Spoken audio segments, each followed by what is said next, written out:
الرحمن الرحیم. دوسرا طریقہ یہ آپ کو سنا ہے نا،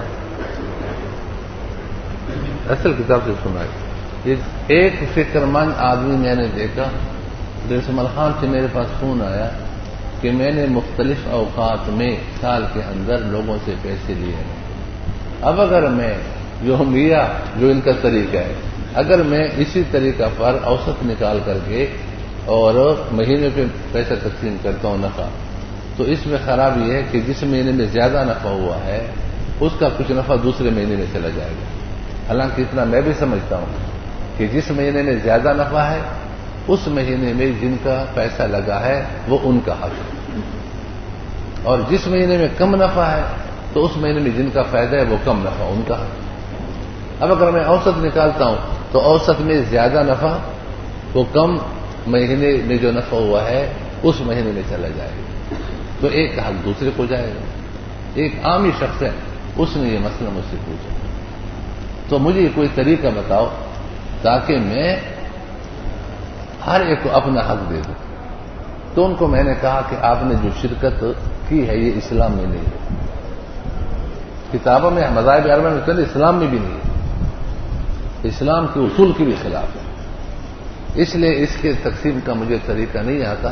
البتہ آپ نے 4 کو شریک کیا، یہ بینک والے سال میں ہزاروں کو شریک کرتے ہیں، ان کو یہ طریقہ معلوم ہے، تو ان سے پوچھتے ہیں کتنے سال ہو گئے ان کے پاس ہم نے یہ پرچہ بھیجا ہے، آج تک جواب نہیں آیا. آپ کو پرچہ ملے؟ اب یہ پرچہ آپ کو ملا، اس کے فوٹو کاپی کر کے دارالعلوم بھی بھیجو، جامعہ رشید بھی بھیجو، جواب لے آؤ. یہ 4 افراد میں نفع کو تقسیم کر کے دکھائیں. مولانا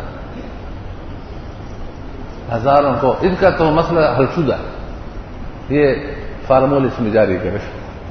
وہ پریشان ہے. اس نے حقیقت بیان کیا کہ ہر مہینے کا نفع ایک جیسا نہیں ہوتا، ہر دن کا نفع ایک جیسا نہیں ہوتا. اس لیے اگر میں اوسط نکالوں گا تو بعض کا نفع بعض کی طرف جائے گا. جیسے یہاں پر شروع کے 6 مہینے میں نفع زیادہ ہوا، بعد میں کم ہوا ہے. کوئی یہ کہہ سکتا ہے کہ ہر مہینے کا نفع ایک جیسا ہوگا؟ شروع کے 6 مہینے کا نفع، آخر کے 6 مہینے کا نفع، اس میں کوئی فرق نہیں ہوگا. کوئی تاجر دنیا میں یہ کہہ دے، ایسا ہو سکتا ہے؟ محلے کے دکاندار کی دکان، اس میں بھی ایسا نہیں ہوتا. وہ بھی کہتے ہیں کبھی محلے والوں کے مہمان آ جاتے ہیں تو ہمارا کافی سامان بک جاتا ہے، کبھی یہ دوسروں کے مہمان بن جاتے ہیں تو اس مہینے میں ہمارا سامان کم بکتا ہے. شاہ صاحب آپ بتائیں، تمہارے دکاندار کے تو دکان کا ہر مہینے کا نفع ایک جیسا ہوتا ہے یا فرق ہوتا ہے؟ ہاں بس یہ تو مشاہدہ ہے. خود بینک والوں نے بھی کہا، یہاں پر ہم نے بلوائے تھے، آئے تھے، انہوں نے کہا کہ مرابحہ کے فارم کبھی ہم 20 پر کرتے ہیں، کبھی 2-3 پر کرتے ہیں. ان کی بھی جو بکری ہو رہی ہے وہ ایک جیسے نہیں ہے. اب دوسرا طریقہ جو جامعۃ الرشید میں لکھا ہوا ہے وہ بھی کسی مذہب میں نہیں ہے، اور اس میں شرعی خرابی کیا ہے. اب میں وہ طریقہ بتاتا ہوں. مثلا ہمارا ایک ساتھی ہے حلیم الرحمان، اچھا ساتھی ہے، اچھا آدمی. حلیم الرحمان نے حلیم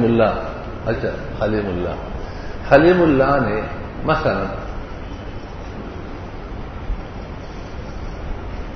مثال بھی نہیں دینی چاہیے، غلط کام جو ہے نا، بینک میں پیسے کیوں جمع کریں؟ یہ تو نام کا اسلامی بینک ہے، اسلامی تو نہیں ہے.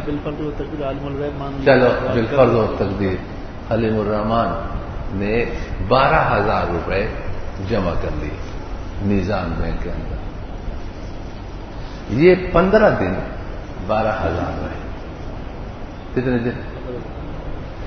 پھر جیسے کل ہمارا انشاءاللہ دورہ ختم ہوگا تو ان کے دل میں، مسلمان کے دل میں سخاوت کا جذبہ بھی ہوتا ہے کہ میں اپنے دوستوں کی دعوت کرنا چاہتا ہوں.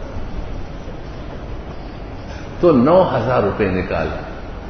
مولانا جیسے سے مشورہ کیا مولوی مجاہد سے. کدھر گئے مولانا مجاہد؟ انا للہ راجعون. بعد میں چلے جاتے ڈاکٹر کے پاس. اچھا تو ان کو ماشاءاللہ یہ کھانے پینے کی مہارت بہت ہے، فوراً منٹوں میں بتاتے کتنا خرچہ ہوگا. یہ بھی بڑی اچھی بات ہے الحمدللہ. اور بالکل صحیح بتاتے ہیں، بالکل مناسب خرچہ بتاتے ہیں. تو انہوں نے کہا بھائی 9,000 لگ جائیں گے، تو انہوں نے 9,000 نکالے، باقی کتنے رہ گئے؟ تو 3,000 8 دن رہے. 8 دن کے بعد جو اللہ کے راستے میں خرچ کرتا ہے تو اللہ دیتا نہیں دیتا. ان کی جیب میں کسی نے ہاتھ ڈال دیا، جب نکالا دیکھا تو 1,97,000 تھے. کتنے؟ ماشاء اللہ ہے جس کو دے. انہوں نے پھر باغے باغے میزان میں پہنچا، نفع تو چاہیے اس کو. 1,97,000 جمع کیے. پہلے کتنے تھے؟ 3,000 جمع کرو کتنے ہو گئے؟ پھر 8 دن یہ رہے. مہینہ جنوری کا تھا. مہینہ کس کا تھا؟ تو 8 دن 2 لاکھ. آخری 8 دن 2 لاکھ. ان 8 دنوں سے پہلے 8 دن کتنے تھے؟ 8 اور 8 کتنے ہوتے ہیں؟ 8 اور 8 دن کتنے ہو گئے؟ 16 دن. اور 15 دن ان کا سرمایہ کتنا رہا؟ 12,000. 15 اور 16 کتنے ہو گئے؟ 31. جنوری کا مہینہ پورا ہو گیا. اب بینک والے جمع تشدد لے کر کے پریشان ہیں کہ اس کا جو سرمایہ ہے یہ مختلف رہا ہے. اب کس سرمایہ کو معیار بنا کر اس کو نفع دے؟ اس ظالم نے تو ہم کو چکر میں ڈالا. اگر 3,000 کی بنیاد پر دیتے ہیں تو اس میں 2 خرابی ہے.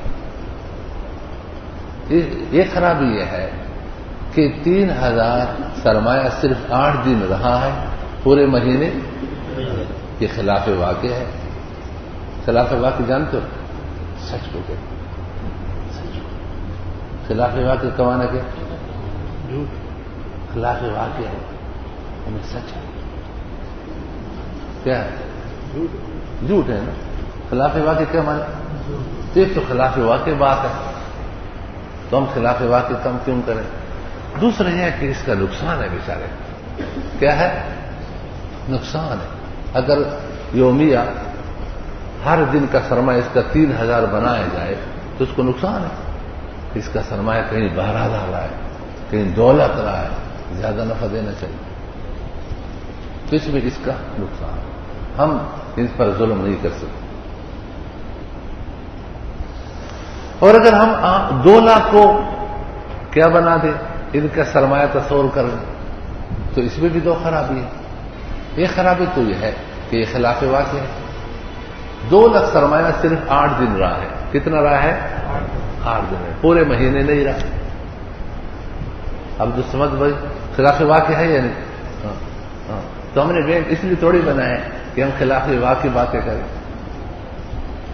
اور دوسری خرابی یہ ہے اس میں دوسرے شرکا پر ظلم. اس کا 8 دن کے علاوہ سرمایہ کم رہا ہے. 8 دن 3,000 رہا ہے، پھر 15 دن 12,000 رہا ہے. اور ہم اگر 2 لاکھ ہر دن کا سرمایہ بنائیں گے تو دوسروں پر ظلم ہے. تو ہم نے بینک ظلم کے لیے تھوڑی بنایا کہ ہم کسی پر ظلم کریں. پہلے صورت میں 2 خرابی، ایک خرابی خلاف واقع ہونے کی اور ایک خرابی ظلم کی. لیکن اس وقت ظلم ایک فرد پر ہو رہا ہے. کہتے ہم کسی ایک مسلمان پر ظلم نہیں کر سکتے. اور اگر 8 لاکھ بنائیں 2 لاکھ بنائیں سرمایہ تو پھر کیا ہوگا؟ یہ بھی خلاف واقع ہے. اس لیے کہ پورا مہینے ہر دن تو 2 لاکھ سرمایہ نہیں رہا، صرف 8 دن رہا ہے. اور دوسری بات یہ ہے کہ دوسروں پر ظلم ہے کہ دوسروں کا حق ان کو دیا جا رہا ہے. اس لیے یہ کیا نام لکھے؟ میکسیمم ملینم.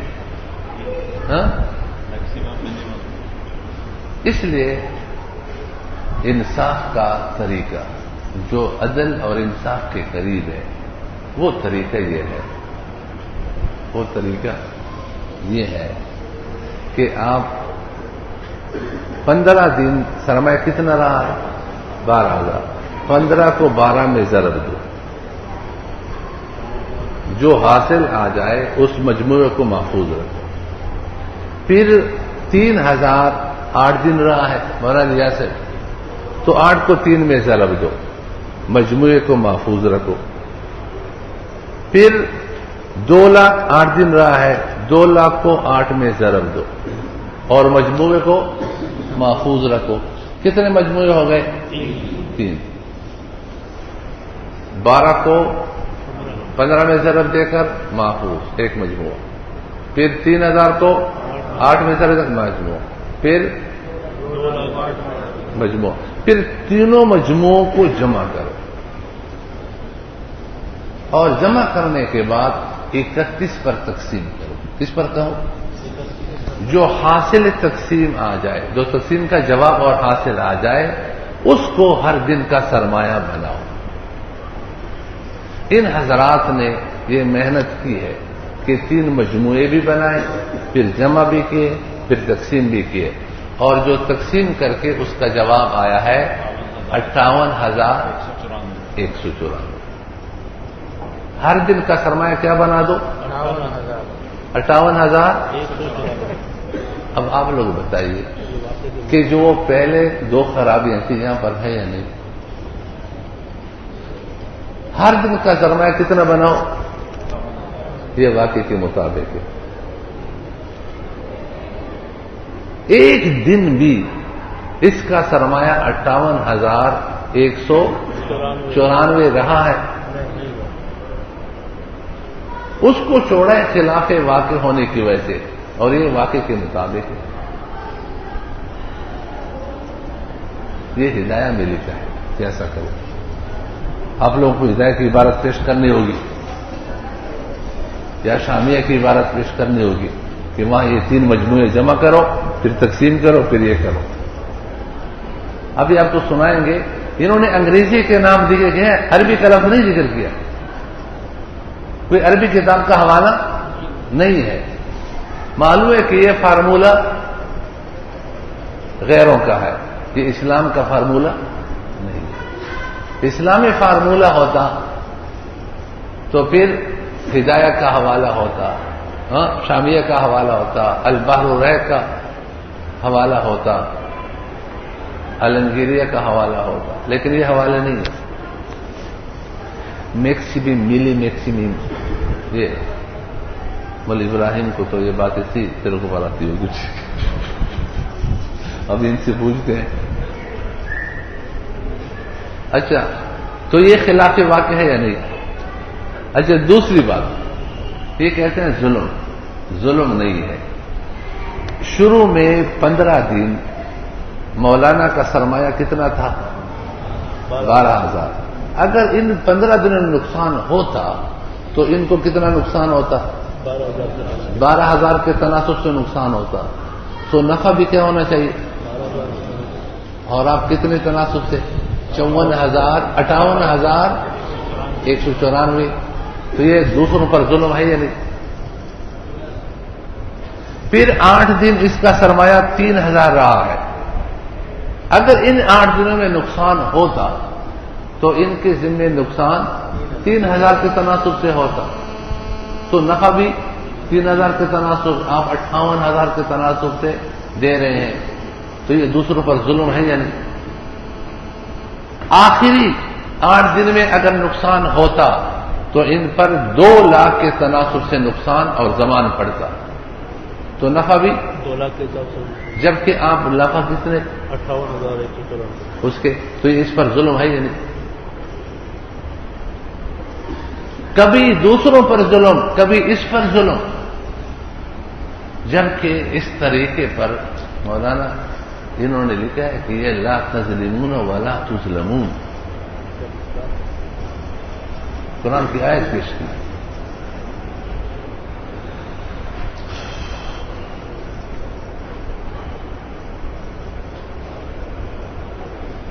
اور حدیث پیش کی، المسلمون علی شروطی، لیکن الا شرطا احل حراما او حرم حلال۔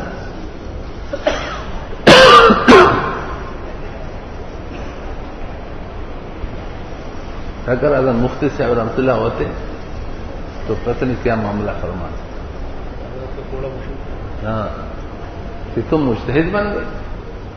کسی مجتہد کا حوالہ پیش کرو جس نے اس طریقے کو اسلامی طریقہ سمجھاؤ اور جائز سمجھاؤ. کسی فقیہ کا حوالہ پیش کرو. قرآن حدیث سے مسائل نکالتے ہیں، ہم دوسروں ذاکر نیک پر اعتراضات کرتے ہیں. ہمارا خود بھی تو یہ حال ہے. اس غلط بن گڑت طریقے کے لیے ہم قرآن کی آیت استعمال کر رہے ہیں. پھر کہتے ہیں کوئی پوچھے گا نہیں. کوئی پوچھتا ہے تو بڑا گستاخ ہے. قرآن کریم کی آیتوں کا تحفظ کرنا، ان کی آیت کو غلط استعمال ہونے نہ دینا، اس کی حمایت میں کام کرنا، کہتے یہ ظلم ہے. احادیث کے صحیح مطالب کا تفوق کرنا، جو حضرات مجتہدین ہمارے نے سمجھا ہے انہی مطالب کا تحفظ کرنا، کہتے یہ ظلم کر رہے ہیں. جو بگاڑ رہا ہے کہتے ٹھیک. یہ ظلم ہے یا نہیں؟ اور یہ احادیث کے اور قرآن کے خلاف ہے یا نہیں؟ لا يحل الرق ما لم يذبن قرآن میں نہیں. یہ کہتے ہیں اقرب الی العدل ہے. بھئی عین عدل جو حضرات فقہ کرام رحمہ اللہ نے لکھا ہے، جو قرآن و حدیث نے بیان کیا، عین عدل دو. ان کے الفاظ تو ذرا دیکھیں، سنائیں یہ طریقہ. صفحہ کیا؟ 4 مسائل میں صفحہ 82 پر یہ طریقہ. صفحہ 82، 4 مسائل میں صفحہ 82.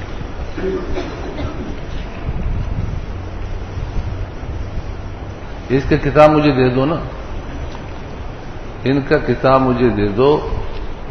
یہ دیکھو، یہ غیر سودی بینکاری نظر آ رہا ہے. اور آج انہیں کے لیے کیا ہے؟ ترتیب رفقاء ایک کی کتاب نہیں ہے، یہ جمع ہو کر کے یہ طریقہ اجماع سے یہ طریقہ لکھا ہے. جمہور نے یہ طریقہ لکھا ہے. جمہور فقہاء کرام رحم اللہ نے یہ طریقہ لکھا ہے. اسی کو یہ لوگ جمہور کہتے ہیں. جمہور فقہاء ہے.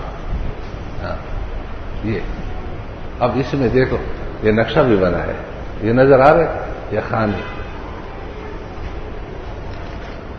یہ دیکھو یہ خانے. چلو پڑھیں. تقسیم منافع کا طریقہ دوم. تقسیم منافع کا طریقہ دوم جامع الرشید سے شائع شدہ کتاب غیر سودی بینکاری میں بھی نفع و نقصان کی تقسیم کا ایک طریقہ کار بیان کیا گیا ہے، اور اس طریقے کو سب سے بہتر اور انصاف کے قریب بتلایا گیا ہے. چنانچہ تحریر فرماتے ہیں، اسلامی بینکوں میں کھاتہ داروں کی طرف سے ادا شدہ رأس المال کے حساب کے لیے جو طریقہ رائج ہے وہ ماہانہ اوسط بیلنس کہلاتا ہے. یہ طریقہ کار کس طرح کام کرتا ہے اس کی ایک مثال پیش خدمت ہے تاکہ صورت مسئلہ منقح ہو اور شرعی حیثیت واضح ہو جائے. فرض کریں کہ ایک شخص زید نے ایک اسلامی بینک میں بچت کھاتہ کھول کر اس میں کچھ رقم جمع کرا دی. پورے مہینے کے دوران زید اس کھاتے میں رقم جمع کراتا اور نکالتا رہا. اس کی جمع کرائی اور نکالی جانے والی رقوم کا اندراج ہر روز دن کے اختتام پر کچھ اس طرح رہا. یہ آگے دیکھو 13,000 نظر آ رہے ہیں. 12,000 کس تاریخ تک ہے؟ 15. پھر 16 سے 3,000 ہو گئے. صدقہ خیرات کیا. شکل کو دیکھو.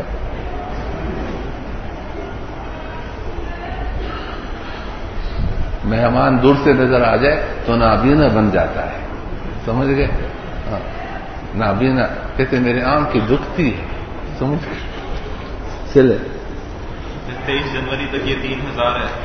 24 جنوری سے لے کر 31 جنوری تک 2 لاکھ ہے. تو مجموعہ کل ہے 18,04,000. جی. اس گوشوارے کو دیکھنے سے ہمارے سامنے یہ صورتحال آتی ہے کہ شروع کے 15 دن رأس المال 12,000 رہا. پھر 16 تاریخ سے 23 تاریخ تک کل 8 دن اس میں کمی رہی اور یہ گھٹ کر 3,000 ہو گیا. اور پورے 8 دن یہ اتنا ہی رہا. اس کے بعد 24 تاریخ سے لے کر 31 تاریخ تک کل 8 دن رأس المال میں خاصا اضافہ ہو گیا اور یہ 2 لاکھ ہو گیا. اب جب بینک جنوری کے مہینے کے آخر میں حساب کرتا ہے تو 3 ممکنہ طریقے اس کے سامنے ہوتے ہیں. نمبر 1 طریقہ یہ ہے کہ کھاتے دار یعنی رب المال زید نے رأس المال کی جو زیادہ سے زیادہ مقدار اس میں اپنے کھاتے میں برقرار رکھی اس کو رأس المال سمجھا جائے اور اسی پر نفع دیا جائے. ہماری مثال میں سب سے زیادہ رقم جو کھاتے دار نے اپنے اکاؤنٹ میں جمع کرائی تھی وہ 2 لاکھ روپے تھی. لہٰذا اس طریقہ کار کے تحت کھاتے دار یعنی رب المال زید کی طرف سے دیے جانے والا راس المال 2 لاکھ روپے شمار کیا جاتا ہے. اس طریقے کو بیلنس میکسیمم منتھلی کہا جاتا ہے. دیکھو یہ ہدایت کی عبارت ہے, شامیہ کی عبارت. آج جو فقہ کی کتابیں وہ انگریزی میں آ گئی, اسلامی بات لکھ رہے, اسلامی عبارتیں پیش کرو, کیا ہے؟ ہاں, حساب کے اس طریقے کو اپنانے میں خرابی یہ ہے کہ اس میں یہ فرض کیا جا رہا ہے کہ رب المال نے پورے مہینے 2 لاکھ روپے کی رقم مضارب کو دیے رکھی ہے, حالانکہ یہ امر واقعہ کے بالکل خلاف ہے. دیکھو خود لکھا نا, ہمارے واقعے کے خلاف. مہینے میں جمع کرائی جانے والی زیادہ سے زیادہ رقم صرف 8 دن بینک مضارب کے پاس رہی, باقی دنوں میں کمی ہوتی رہی جو امر واقع بھی ہے. آگے پڑھے صاحب پڑھے. اس طریقے کو اپنانے میں مضارب اور دوسرے ارباب الاموال کے ساتھ اس طرح ظلم ہوگا کہ زید کا راس المال حقیقت کے برخلاف نظر آ رہا ہوگا اور دوسرے ارباب الاموال کے نفع میں کمی واقع ہو رہی ہوگی. نمبر 2, دوسرا طریقہ یہ ہے کہ ظلم ہوگا نا, سمجھ گئے؟ 2 خرابی خود لکھی نہیں, ہم نے کسی کے سر نہیں. ایک امر واقع کے خلاف ہے, یعنی کیا ہے؟ جیم ہا وہ ٹھے, جیم ہا وہ ٹھے ہے, اور دوسرا کیا ہے؟ ظلم ہے. چلو دوسرا طریقہ یہ ہے کہ کھاتے دار یعنی رب المال زید نے راس المال کی جو کم از کم مقدار اس میں اپنے کھاتے میں برقرار رکھی اس کو راس المال سمجھا جائے اور اسی پر نفع دیا جائے. ہماری مثال میں رب المال کی طرف سے جمع کرائی جانے والی رقم کم از کم مقدار 3000 روپے تھی. اس طرح کھاتے دار یعنی رب المال زید کی طرف سے دیے جانے والا راس المال پورے مہینے صرف 3000 سمجھا جائے گا اور اسی پر نفع بھی دیا جائے گا. اس طریقے کو بیلنس منیمم منتھلی کہا جاتا ہے. اس طریقے کو اپنانے میں بھی وہی خرابی ہے جو پچھلے طریقے میں تھی, یعنی اس میں بھی یہ فرض کیا جا رہا ہے کہ رب المال نے پورے مہینے 3000 کی رقم مضارب کو دیے رکھی, حالانکہ یہ امر واقع کے بالکل خلاف ہے. دیکھو لکھے نا خود. جمع کرائی جانے والی کم از کم رقم صرف 8 دن بینک مضارب کے پاس رہی, باقی دنوں میں اس میں اضافہ ہوتا رہا. اس طریقے کو اپنانے میں رب المال زید کے ساتھ اس طرح ظلم ہوگا کہ زید کا راس المال پورے مہینے کے دورانیے میں جتنا نظر آ رہا ہوگا حقیقت میں اس سے زیادہ ہوگا. یعنی زید نے پورے ماہ صرف 3000 کی رقم مضارب کو نہیں دیے رکھی بلکہ اس سے زیادہ رقم دیے رکھی ہے, مگر بینک مضارب اس کو نفع 3000 کے حساب سے دے رہا ہے. اس طرح زید کے حصے کا نفع بینک اور دوسرے ارباب الاموال کے حصے میں چلا گیا. دیکھو اس پر ظلم ہو گیا, دوسروں کو اس کا حق دیا گیا. نمبر 3, تیسرا طریقہ یہ ہے کہ راس المال کی مجموعی رقم کو اتنے دنوں سے تقسیم کر دیا جائے جتنے دن راس المال بینک کے پاس رہا. یہ تیسرا طریقہ دیکھو, اس میں خلاف واقع کوئی بات نہیں اور کوئی ظلم بھی. ہماری مثال میں کھاتے دار یعنی رب المال زید کی طرف سے دی جانے والی راس المال کی رقم پورے مہینے یعنی 31 دنوں میں ہر دن کا الگ الگ حساب کر کے 18,04,000 رہی. لہذا راس المال کے حساب کا یہ طریقہ یہ ہوگا کہ اس مجموعی رقم یعنی 18,04,000 کو 31 کے عدد سے تقسیم کر دیا جائے. اس طرح حاصل ہونے والی رقم کا اوسط بیلنس کہا جائے گا. یہ حساب اس طرح ہوگا: 18,04,000 تقسیم 31 حاصل 58,194, یعنی 58,194 وہ رقم ہے جو اوسطاً زید کے کھاتے میں جنوری کے مہینے میں رہی ہے. لہذا اس رقم کو راس المال سمجھا جائے گا اور اسی پر نفع دیا جائے گا. بتائیے 58,000 ایک دن بھی رہے, یہ خلاف واقع نہیں ہے. بولا ایک لطیفہ ہے, مفتی سعید اللہ سے وہاں ایک کو منتھلی ایوریج بیلنس کہا جاتا ہے. دیکھو ہدایہ میں یہ نام دیا گیا ہے. اسلامی کتاب میں ہوتا, یہ یہود و نصارہ کا فارمولہ نہ ہوتا, سرمایہ دار نظام کا فارمولہ نہ ہوتا تو اس کا نام لکھتے مولانا نہیں لکھتے. اس طرح ہر کھاتے دار کی جمع کردہ رقوم کا ماہانہ اوسط سب سے پہلے نکالا جاتا ہے, پھر اس کے بعد ویٹیج یعنی وزن دینے کا مرحلہ آتا ہے. لیکن اس مرحلے کو سمجھنے کے لیے پہلے اس کی حقیقت اور ضرورت واضح ہونی چاہیے. آگے تحریر فرماتے ہیں, اگر اس طریقے پر سب ارباب الاموال متفق ہوں اور ہر ایک کے علم میں یہ بات ہو کہ اس مشترکہ کاروبار میں ہر شریک کی لگائی ہوئی رقم کا اوسط نکالا جاتا ہے اور اس پر نفع دیا جاتا ہے, جبکہ اس میں نہ کسی کا استحصال ہے نہ کسی پر ظلم. دیکھو استحصال جانتے, بیخکنی, جڑ سے کسی چیز کو اکھاڑ دیا. کوئی ڈاکو آپ کو پکڑے, سب کچھ آپ سے لے لے, کرائے کا پیسہ دے دے, تو یہ ظالم نہیں ہے. ظالم اس وقت ہوگا کہ کرائے کا پیسہ بھی آپ کو نہ دے. استحصال کرے گا تو پھر ظالم ہوگا. جبکہ اچھا دوسری بات ہے سب متفق ہو جائیں اس کتاب کے علاوہ ہمیں جو بینکوں کے خلاف بولتے ہیں ہم کو یہ طریقہ معلوم نہیں. آپ کسی شرعی ایڈوائزر سے پوچھیں کہ ہم کو تو یہ معلوم نہیں ہے. حضرت نے یہ کتاب میں یہ طریقہ نہیں لکھا ان کو بھی معلوم نہیں ہے. کسی بینک میں جمع کرنے والے کو یہ طریقہ معلوم ہوتا ہے پھر بھی غلط ہے. شاہ صاحب تم بتاؤ یہ جو طریقہ ہے جو ابھی ہم نے بتایا اور اس کتاب سے دیکھا کسی کو معلوم ہے؟ کسی کو وہ بتاتے ہیں کہ ہم یوں کرتے ہیں؟ کس طرح مجموعے بناتے ہیں پھر مجموعوں کو جمع کرتے ہیں پھر یوں تقسیم کرتے ہیں؟ یہ کس کو معلوم ہے؟ کسی کو معلوم ہے تو پھر بھی ناجائز ہو گیا تمہارے قول کے مطابق. آگے جبکہ اس میں نہ کسی کا استحصال ہے نہ کسی پر ظلم اور شرح منافع معلوم اور لچکدار بھی ہے. دیکھو اسلامی کی لچک ٹینی ہے ٹینی اس لیے کہ کبھی اوپر کبھی نیچے.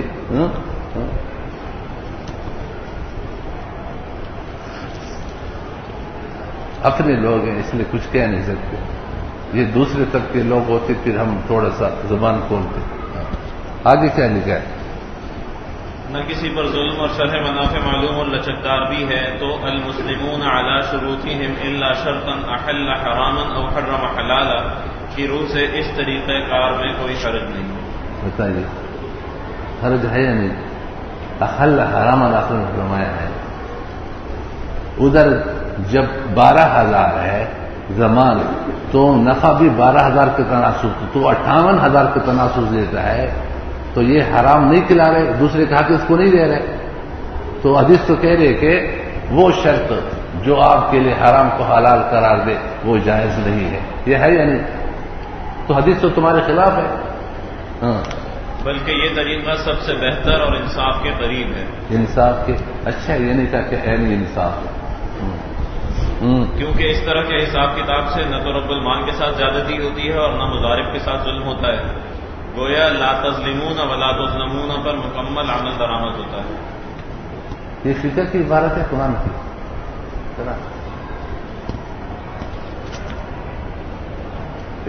اجتہاد کریں جدیدیت یہ ہے کہ قرآن کی آیتوں کو غلط استعمال کرو.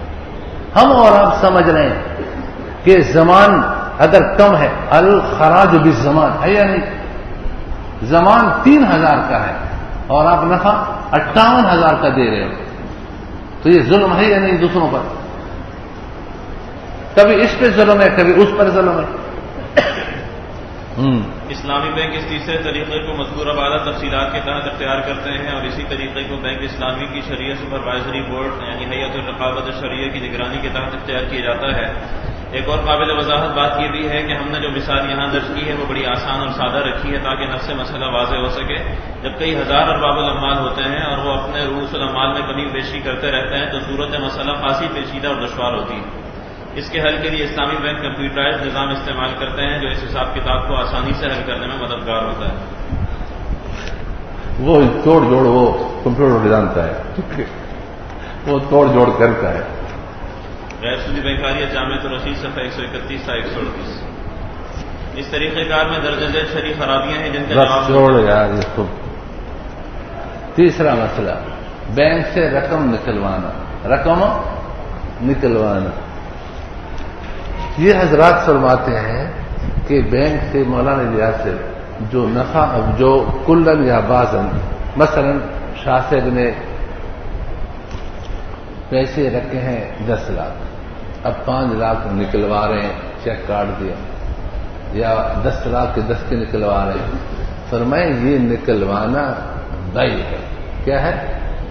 عقد بیع ہے. یہ اپنا حصہ بیچ رہا ہے اپنا حصہ بیچ رہا ہے اور بینک مضارب ارباب الاموال کے لیے خرید رہا ہے. ٹھیک ہے. بھائی یہ میں نہیں کہہ رہا ہوں کہ بینک والوں نے خود کہا ہے میں آپ کو حوالہ دے رہا ہوں. اس کی فکر تکلیف یہ فرمائیں کہ یہ اپنا حصہ بیچ رہا ہے پیسے رکھنا اور بینک ارباب الاموال کے لیے خرید رہا ہے.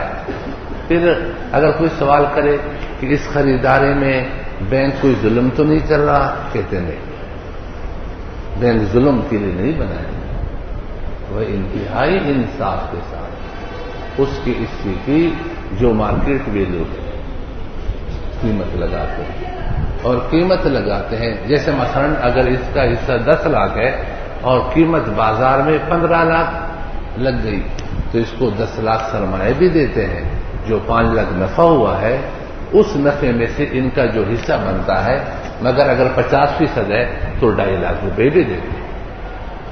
صحیح ہے؟ تو یہ تو اچھا کام ہے۔ تو بینک انتہائی منصف اور شریف ہے، ٹھیک ہے؟ یہ فقہی تکلیف کیا ہے اس کی؟ بینک۔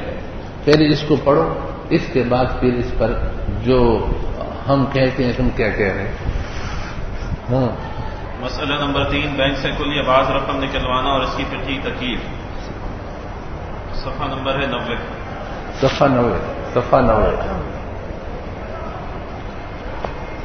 شرکت و مضاربت شروع ہونے کے بعد بعض شرکاء کے کل یا بعض رقم نکلوانے کی فقہی تکلیف بقول مجوزین حضرات یہ ہے کہ یہ بیع ہے، رب المال اپنا حصہ فروخت کرتا ہے اور بینک مارکیٹ ویلیو کے مطابق قیمت لگا کر دوسرے شرکاء کے لیے اس کا یہ حصہ خریدتا ہے اور اس کو اصل سرمایہ معطے شدہ شرح نفع کل رقم دی جاتی ہے۔ مفتی محمد تقی عثمانی صاحب زید مجدوم فرماتے ہیں جو شخص اپنی رقم اس مشترک ہاؤس سے نکلوانا چاہتا ہے وہ در حقیقت اپنا حصہ جزوی یا کلی طور پر دوسرے شرکاء کو فروخت کر دیتا ہے اور اس کی قیمت لگاتے وقت کاروبار کی اس وقت کی حیثیت مد نظر رکھی جاتی ہے۔ ایک سوال میں آپ سے کر لیتا ہوں مولانا، آپ نے تو کتاب بھی لکھی ہے نفع میر کی وضاحت میں، یہ جو جملے ہیں جو شخص اپنی رقم اس مشترک ہاؤس سے نکلوانا چاہتا ہے وہ در حقیقت اپنا حصہ جزوی یا کلی طور پر دوسرے شرکاء کو فروخت کر دیتا ہے، یہ جملہ انشائی ہے خبریہ ہے؟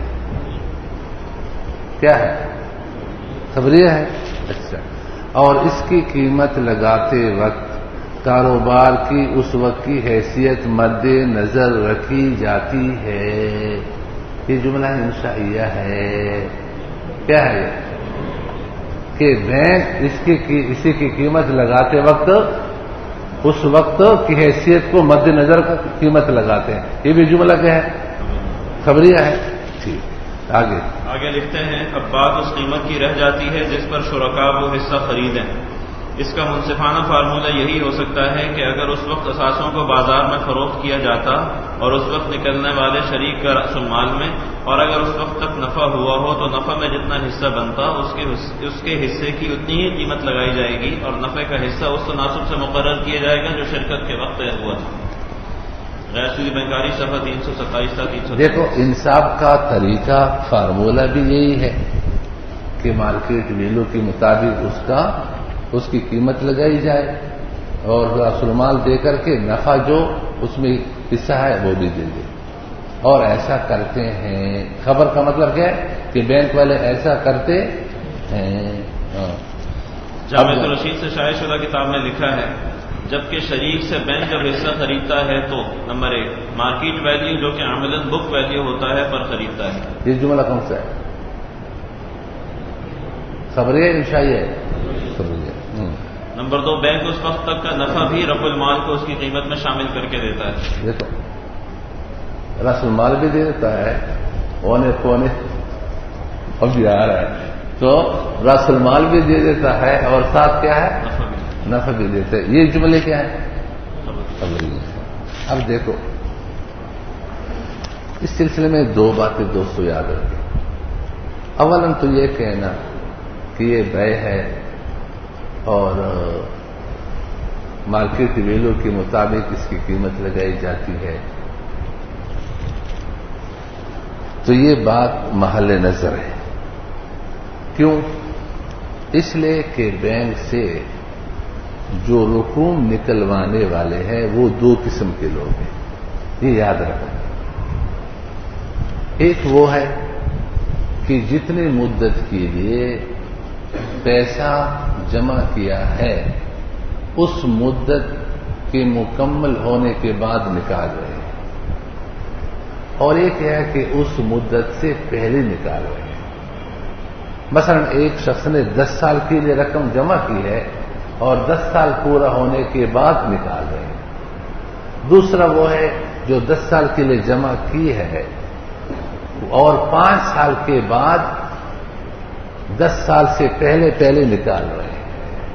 سمجھ گئے بات کو؟ یہ 2 قسم کے لوگ ہوتے ہیں. 2 قسم کے لوگ ہوتے ہیں. بینک کا دونوں کے ساتھ معاملہ الگ الگ ہے. دونوں کے ساتھ معاملہ کیا ہوتا ہے؟ الگ الگ ہوتا ہے. اس کی تفصیل اور اس کی حقیقت کو سمجھنے کے لیے ایک وزن اور ویٹ یہ لوگ بتاتے ہیں کہ اس کا سمجھنا ضروری ہے.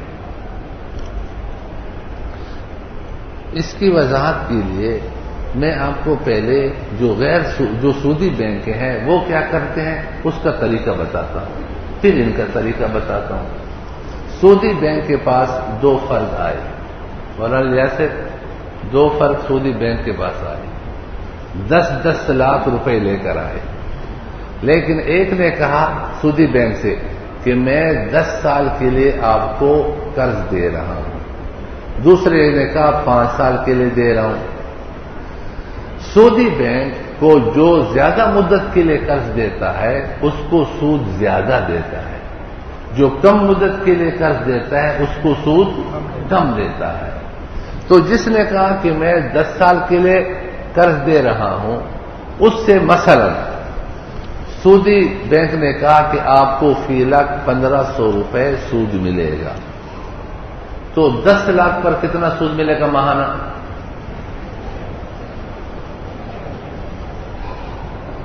حساب کرو.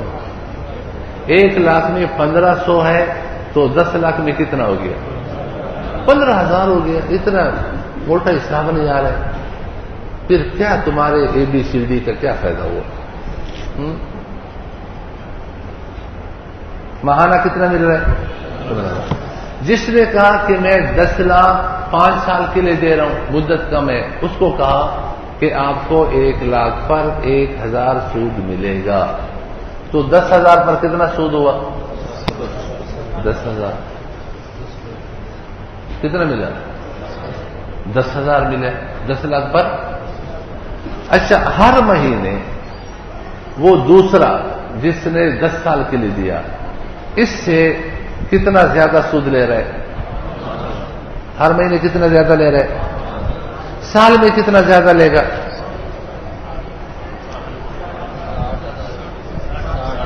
ٹھیک ہے، 5,000. بولے سے ماہانہ 5,000 زیادہ لے رہے. 12 مہینوں میں کتنا زیادہ لے گا؟ 12 کو 5 میں ضرب دے دو. 12 5. اس کے لیے تو کمپیوٹرائز نظام جاری کرنے کی ضرورت نہیں ہے. اس کی آسان مثال ہے. کتنے ہو گئے؟ 60,000 سال میں زیادہ لیا. 5 سال میں کتنا زیادہ لے گا؟ 60,000 کو 5 میں ضرب دے دو. 6 5 30. کتنے ہو گئے؟ 3 لاکھ زیادہ لیا سود. اب جب 5 سال گزر گئے تو جس نے 5 سال کے لیے قرض دیا ہے وہ اپنے 10 لاکھ لے لے گا. کیا لے گا؟ سودی بینک سے 10 لاکھ واپس لے لے گا اور سود جو اس کو ملا ہے وہ 3 لاکھ کم ملا ہے. اب اگر جس نے 10 سال کے لیے قرض دیا تھا اس کو پیسوں کی ضرورت پیش آئے اور وہ سودی بینک کو کہتا ہے کہ میں نے 10 سال کے لیے قرض تو دیا تھا لیکن اب مجھے پیسوں کی ضرورت ہے، مجھے 10 لاکھ دے دو. تو وہ کہے گا آپ کو ہم نے جو سود کی شرح دی ہے وہ تو 10 لاکھ مدت کی دی ہے، 10 سال والے کی مدت، اور ابھی آپ 5 سال کے بعد جا رہے ہیں تو آپ کی پھر 3 لاکھ کٹ جائیں گے. جو 3 لاکھ زیادہ لیے وہ کیا ہو جائیں گے؟ تو آپ کو 7 لاکھ ملیں گے. وہ کہتے ہیں ٹھیک ہے، تو اس کو 7 لاکھ دیتے ہیں. کتنے دیتے ہیں؟ اور وہ جو زائد سود ہے وہ کاٹ لیتے ہیں. صحیح ہے. یہ سودی بینکوں کا طریقہ کار ہے. آپ جا کر کے معلوم بھی کریں. اب اسلامی بینک میں 2 آ گئے، ایک نے 10 سال کے لیے، دوسرے نے مثلا مولانا خلیم اللہ نے 10 سال کے لیے دیا، تو اس نے کہا آپ کے پیسے کا وزن زیادہ ہے، گویا کہ 1 روپے 120 کا پیسے کا ہے، 100 پیسے کا نہیں ہے۔ مقصد کیا ہے کہ آپ کو نفع زیادہ ملے گا، آپ کو تقریباً 1 لاکھ پر 1500 نفع ملے گا۔ دوسرا مولانا عبدالصمد، انہوں نے فرض کر لے، اللہ آپ کو دور رکھے، انہوں نے بھی 10 لاکھ دیے، 10 لاکھ دیے، اور لیکن 5 سال کے لیے۔ تو اسلامی بینک اس کو کہہ رہے ہیں کہ آپ کو نفع کم ملے گا، آپ کے پیسے کا وزن 110 پیسے، تو حساب کر کے تقریباً آپ کو فی لاکھ 1000 ملے گا۔ اب ان کو 10 لاکھ پر ہر مہینے 10,000 مل رہے ہیں، مولانا خلیم اللہ کو کتنے مل رہے ہیں؟ 15,000 مل رہے ہیں، ہر مہینے 5,000 یہ نفع زیادہ دے رہے ہیں۔ اور یہ لوگ کہتے ہیں کہ بھائی مضارب کو اختیار ہے کہ کسی کو نفع زیادہ مقرر کرے، کسی کو کم مقرر، لیکن ٹھیک ہے، اختیار ہے۔ اب 5 سال گزرنے کے بعد مولانا خلیم اللہ کو پیسوں کی ضرورت پیش آئی اسلامی بینک میں، اب وہ حصہ بیچ رہا ہے، ان حضرات نے نا بیچ رہے ہیں۔ آپ لوگ بتائیے خلیم اللہ کا حصہ زیادہ طاقتور ہے یا مولانا عبدالصمد سے؟ بازار میں اگر دونوں حصوں کی قیمت لگائی جائے تو کس کی زیادہ لگے گی؟ خلیم اللہ۔ بینک اسی تاریخ میں، چونکہ مولانا عبدالصمد سے ان کے 5 سال ہو گئے، ان کے حصے کی قیمت 10 لاکھ لگاتے ہیں، خلیم اللہ کو کہتے ہیں کہ آپ کے حصے کی قیمت 7 لاکھ ہے، ہم آپ کا حصہ کتنے میں خریدتے ہیں؟ 7 لاکھ۔ یہی عبدالصمد بھائی، ان کو پیسوں کی ضرورت پیش نہیں آئی، مزید بینک میں پیسے رکھنا چاہتا ہے۔ اب اس نے سوچا کہ اگر میں جدید اکاؤنٹ کھلواتا ہوں 5 سال کے لیے تو مجھے پھر بھی وہی 3 لاکھ کم ملیں گے۔ کتنے کم ملیں گے؟ اور اگر میں ان کا حصہ خرید لیتا ہوں، کن کا؟ خلیم اللہ کا، تو مجھے مزید 5 سال میں 3 لاکھ زیادہ مل جائیں گے۔ تو انہوں نے کہا کہ تو بینک کو 7 لاکھ میں اپنا حصہ نہ بیچ، بلکہ مجھے 10 لاکھ میں بیچ۔ سمجھ گئے؟ یہ شاخص آئے 10 لاکھ روپے 5 سال کے لیے بینک میں جمع کرنے کے لیے، تو بینک نے کہا کہ آپ کو فی لاکھ 1000 روپے نفع ملے گا اور ماہانہ 10,000 ملے گا۔ لیکن اس کو پتہ چلا کہ خلیم اللہ وہ بھی اپنا حصہ بیچ رہا ہے اور اس کا حصہ 15,000 ماہانہ کماتا ہے، تو اس نے کہا کہ میں آپ کا حصہ 11 لاکھ میں خریدتا ہوں۔ کتنے میں؟ اس لیے کہ 2 لاکھ پھر بھی اس کو بچت ہے۔ مولانا ماسٹر رضوان صاحب آئے، انہوں نے کہا کہ میں 10 لاکھ 5 سال کے لیے جمع کر رہا ہوں، اگر میں جدید اکاؤنٹ کھلواتا ہوں تو مجھے 3 لاکھ کم ملیں گے 5 سال میں، ان کا حصہ خریدتا ہوں 12 لاکھ میں تو بھی 1 لاکھ مجھے زیادہ مل جائیں گے۔ تو ان سے کہا کہ میں تیرا حصہ کتنے میں خریدتا ہوں؟ ایک کے خریدار کتنے آ گئے؟ 4۔ بینک کتنے میں خرید رہے؟ 7 لاکھ میں۔ مولانا عبدالصمد صاحب کتنے میں خرید رہے؟ 10 میں۔ مولانا شاہ ولی اللہ صاحب، ماسٹر رضوان 12 میں۔ اب تیرے پاس آیا مولوی ابراہیم صاحب کہ آپ مشورہ دیں کہ خلیم اللہ کس کو بیچوں، تو آپ کیا کہیں گے؟ کہ بھائی جو 12 میں خرید رہے ہیں اس کو بیچو، اگر اس کے پیسوں میں کوئی آپ کو شبہ ہے تو جو 11 ہے اس سے وہ بیچو، وہ 9 تو 10 میں بیچو۔ آپ یہ مشورہ دیں گے کہ 7 میں بیچو؟ یہ 7 لاکھ میں خرید رہے ہیں، یہ مارکیٹ ویلو ہے۔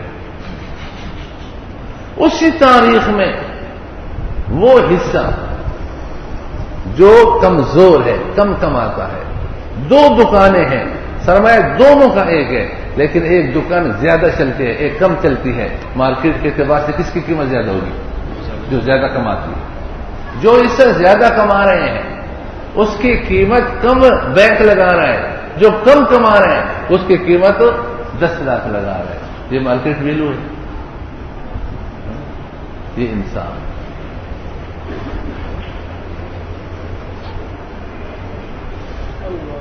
بات سمجھ میں آ گئی؟ پڑھیں کتاب میں اس کو ہم لیں گے. فقہی تکیف یعنی بے کی حقیقت.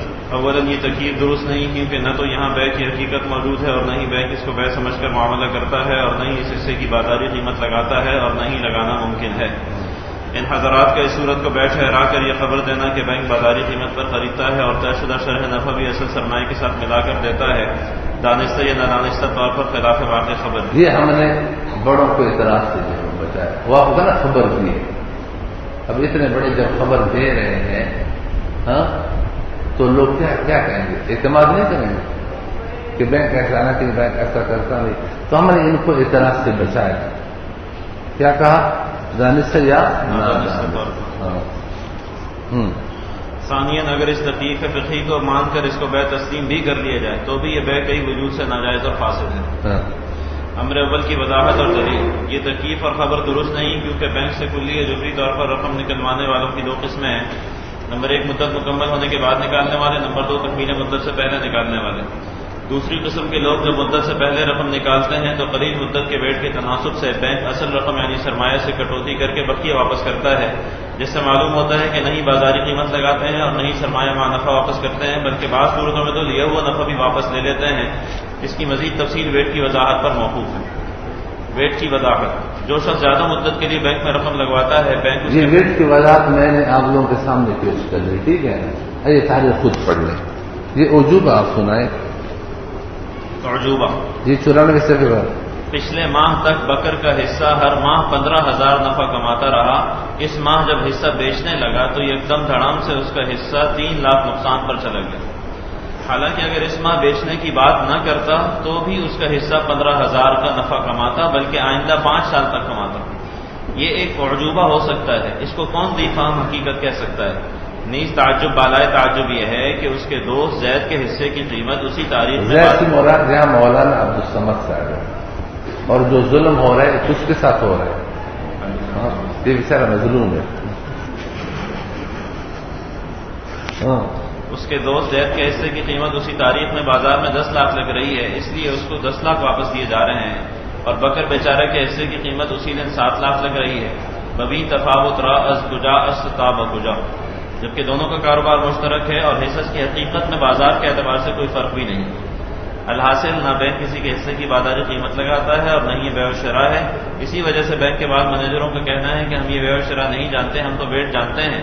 لہٰذا وقت سے پہلے نکلنے والے کے ویٹ کو ہم دیکھتے ہیں کہ اصل ویٹ کیا تھا اور اب جو وقت سے پہلے نکل رہا ہے تو اس وقت کا ویٹ کیا ہے اور دونوں میں فرق کتنا ہے. اس فرق کو نکال کر اس کو کہا جاتا ہے کہ آپ جس مدت کے بعد نکل رہے ہو اس کا ویٹ مثلا 1,000 روپے فی لاکھ ہے اور تجویز شدہ وقت دل بول رہا ہے. یہ کون سمجھتا ہے؟ اطمینان سے بولو بھائی، بس چھوڑو. وہاں حضرت میں ایک بینک ہے، اس کے مینیجر کو حسن افضال نے ہم نے بلوایا تو میں نے کہا یہ بیع و شراء سے ہم تو ہی نہیں جانتے. اگر وقت سے پہلے کوئی نکلتا ہے تو جیسے سودی بینک شرح سود نکالتے ہیں نا کہ 5 سال کا شرح سود یہ ہے اور 10 سال کا شرح سود یہ ہے اور اس میں یہ فرق ہے تو 3 لاکھ کاٹ لیتے ہیں. کہتے ہم ویٹ نکالتے ہیں کہ 5 سال کا ویٹ یہ ہے اور 10 سال کا ویٹ یہ ہے. آپ نے زیادہ نفع لیا ہے تو وہ واپس لیتے ہیں. یہ حضرات فرما رہے ہیں کہ وہ سرمایہ بھی دے دیتے ہیں اور ساتھ ساتھ جو نفع ہے اس میں نفع، جبکہ یہ لوگ لیا ہوا نفع بھی واپس لیتے ہیں. لیا ہوا نفع بھی واپس لیتے ہیں. سمجھ گئے؟ اور اس لیے بعض ہمارے دوستوں نے لکھا ہے کہ 7 لاکھ میں بینک کو بیچنا یہ اس کے لیے بہتر ہے. یہ اس کے لیے کیا ہے؟ اور بہتر کی جو دلیل پیش کی ہے وہ بھی عجیب ہے. اس کے وہ انہوں نے لکھا ہے کہ جو پیسہ نکلوانا چاہتا ہے اس کے لیے 2 صورتیں. ایک صورت یہ ہے کہ یہ تنزیز کا مطالبہ کرے. کس کا مطالبہ کرے؟ کہ جتنے بھی چیزیں ہیں مجھے ہر چیز میں اپنا حصہ ہے. یہ پنکھے میں میری شرکت ہے، مجھے اس میں اپنا ٹکڑا دے. یہ یہاں انرجی سیور ہے، اس کا مجھے اپنا ٹکڑا دے. یہ گلاس ہے بینک کے اندر، اس میں میرا حصہ ہے، اس میں میرا ٹکڑا دو، جتنا ٹکڑا بنتا ہے. ایک صورت یہ ہے. اب اگر اس صورت پر عمل ہو تو کیا ہوگا؟ یہ جو ٹکڑے، ایک تو پہلے یہ ٹکڑے کرانے میں کتنا وقت لگے گا؟ آرے لانے پڑیں گے، ترکانوں کو بلانا پڑے گا اور لوہاروں کو بلانا پڑے گا، اس لیے کہ سب کے ٹکڑے. اور یہ جو ٹکڑے ہیں اس کو بورے میں لے جانا، پھر لیلامی کے لیے کباڑخانے میں لے جانا، یہ زحمت، پھر وہاں اونے پونے دانوں پہ. مولانا حلیم اللہ 7 لاکھ کو تو چھوڑو، 1 لاکھ میں بھی کوئی آپ سے نہیں خریدے گا. کس ٹکڑوں کو ہم کیا کریں؟ اور اس میں اس کا بھی نقصان ہے، دوسروں کا بھی نقصان ہے. اس لیے کہ جب اس پنکھے کے 1000 ٹکڑے کریں گے تو وہ پنکھا کس کام رہے گی؟ اس گلاس کے اپنے ٹکڑے کر لیے تو باقی ٹکڑوں اس کو کون استعمال کرے گا؟ تو خود بھی اونے پونے میں اس کے ٹکڑے بکھرے اور دوسروں کی بھی کیا ہوگا؟ تو بینک جو 7 لاکھ دے رہے تو بینک کا احسان. کہتے بعض لوگ کہتے ہیں کہ بینک نے جو شرط لگائی ہے کہ اس سے ہم کو بیچنا ہے. اگر یہ شرط نہ بھی لگاتا تو بھی حلیم اللہ کے لیے بہتر یہی ہے کہ اس کو بیچے. اس لیے کہ اگر یہ ٹکڑوں کا مطالبہ کر رہا ہے تو یہ ٹکڑے اونے پونے دام میں بکیں گے اور تو کوئی خریدے گا نہیں. کوئی کباڑی کہ ایک ٹکڑا انرجی سیور کا ہے، ایک ٹکڑا گھڑی کا ہے، ایک ٹکڑا پنکھے کا ہے، ایک ٹکڑا، یہ کون سا کباڑ ہے؟ کچھ بھی نہیں ملے گا بیچارے کو. تو اس لیے 7 لاکھ سمجھ گئے بات. تو اس لیے بینک جو 7 لاکھ دے رہے یہ بینک کا احسان. یہ ذرا سنا ہے کہاں لکھے ہوئے؟ یہ دیکھو، یہ جامع ترشید کی کتاب سے پڑھ رہے ہیں، اس کو یاد نہیں، اس میں ہم نے نہیں دیا. یہ خطرناک بات ہے، لوگ کہیں گے یہ کیا بات لکھی ہے. لکھتے ہیں مزید یہ کہ تنزیز کی صورت میں دیگر ارباب الاموال کی طرح خود اس رب المال کا بھی نقصان ہے. غیرسودی بینکاری صفحہ 127. مزید یہ کہ تنزیز کی غیرسودی بینکاری جامعۃ الرشید صفحہ نمبر 127. مزید یہ کہ تنزیز کی صورت میں دیگر ارباب الاموال کی طرح خود اس رب المال کا بھی نقصان ہے جو عقد شرکت ختم کرنا چاہتا ہے، کیونکہ تنزیز کے بعد یہ اثاثے مارکیٹ میں اونے پونے دام نیلام ہوں گے، جبکہ نیلامی کے مصارف اور اس پر اوقات کے ایک کثیر حصے کا صرف ہونا اور پھر نیلامی کے انتظامات کی محنت جیسے امور الگ رہے. اس میں نہیں، کتاب میں نہیں. بات سمجھ گئے؟ یہ انہوں نے یہ لکھا ہے. جبکہ یہاں سوال یہ نہیں ہے کہ تنزیز کا تو حق حاصل نہیں. اگر کسی کے والد کا انتقال ہوئے اور ایک گلاس چھوڑے اور 4 بیٹے ہو تو اس کو 4 ٹکڑے کرے گا. یہ جائز نہیں. اس کو قیمت لگائے، بیچے اور پیسوں کی تقسیم کرے، ایسا ہی نہیں. اس لیے ہم یہ کہتے ہیں کہ تم بینک والوں کو اس بات پر تیار کرو کہ مولانا یہ حصہ دوسرے شریک کو بھی بیچ سکتا ہے، اجنبی کو بھی بیچ سکتا ہے. یہ اختیار دو جو شریعت نے دیا ہے. بینک کو چالاک ہے، بینک کو پتہ ہے کہ اگر یہ اختیار دیں گے تو اس کا حصہ مولانا دوستمت سے کتنے میں لے لے گا؟ 10 لاکھ میں. تو اس کے 3 لاکھ ہم سے چلے گئے اور مزید 5 سالوں میں مولانا دوستمت 3 لاکھ اور بھی لے لیں گے. ہم نے ان سے بھی 3 لاکھ واپس لینا ہے، خون اس کا چوسنا ہے. اور آگے جو 5 سالوں میں 3 لاکھ مولانا دوستمت کو ملنے والے وہ بھی ہم چھیننا چاہتے ہیں. اتنے شاطر چالاک لوگ ہیں. ان کی چالاکی کو ہم نہیں سمجھے کہ انہوں نے جو یہ شرط لگائی بینک والوں نے کہ جو پیسہ نکلوا کر کے اپنا حصہ بیچنا چاہتا ہے وہ ہم ہی کو بیچے گا، کسی اور کو نہیں بیچ سکتا. اس میں راز کیا ہے؟ اب راز سمجھ گئے. ان سے لیا ہوا 3 لاکھ کا نفع بھی واپس لینا چاہتے ہیں اور ان کا حصہ اگر کوئی اور خریدے گا تو 3 لاکھ زیادہ ملے گا نہیں ملے گا؟ وہ 3 لاکھ بھی ہڑپ کرنا چاہتے ہیں. 6 لاکھ کا گھپلہ ہے. اور یہ تو ایک فرد میں ہے، اس قسم کے بہت سارے افراد ہوتے ہیں. میں نے بینک والے سے کہا کہ آپ نے اس بیچارے کو ذبح کیا، 3 لاکھ اس سے کمائے لے لیے. دوسرے تو اس طرح کروڑوں روپے مہینے میں کرتے ہو اور کہتے ہو کہ ہم نے ارباب الاموال کے لیے لوگوں کو ذبح کیا ہے، تو ان کو یہ دیتے بھی ہو یا نہیں؟ کہتے ہیں ہاں اس پر مشورہ ہو رہا ہے، اس پر ابھی مشورہ ہو رہا ہے کہ ہم نے ان سے بھی 3 لاکھ لیے، دوسرے سے بھی 3 لاکھ لیے، اس سے بھی لے لیے. تو یہ پیسے تو ہم نے کس کے لیے کمائے ہیں؟ ارباب الاموال کے لیے. تو اس پر مشورہ ہو رہا ہے کہ ان کو دینا چاہیے. ابھی مشورے ہو رہے ہیں، ابھی دے نہیں رہے. 2011 میں مشورے ہو رہے مولانا. تو بتائیے، یہ کہتے ہیں کہ اس کے مطابق کر رہے ہیں. بات سمجھ میں آ گئی آپ لوگوں کو؟ اولن تو یہ بے شرا نہیں ہے. اس نے کہا ہم اس کو نہیں، جیسے بینک والا شرح سود منفی کرتے ہیں، یہ ویٹ منفی کر لیتے ہیں. چلو ہم نے مان لیا کہ یہ بے ہے. کیا ہے؟ بے ہے. تو یہ بے بھی پھر فاسد ہے. کیوں؟ بے کے اندر مبیع کا معلوم ہونا ضروری ہے یا نہیں؟ مبیع کا معلوم ہونا ضروری ہے.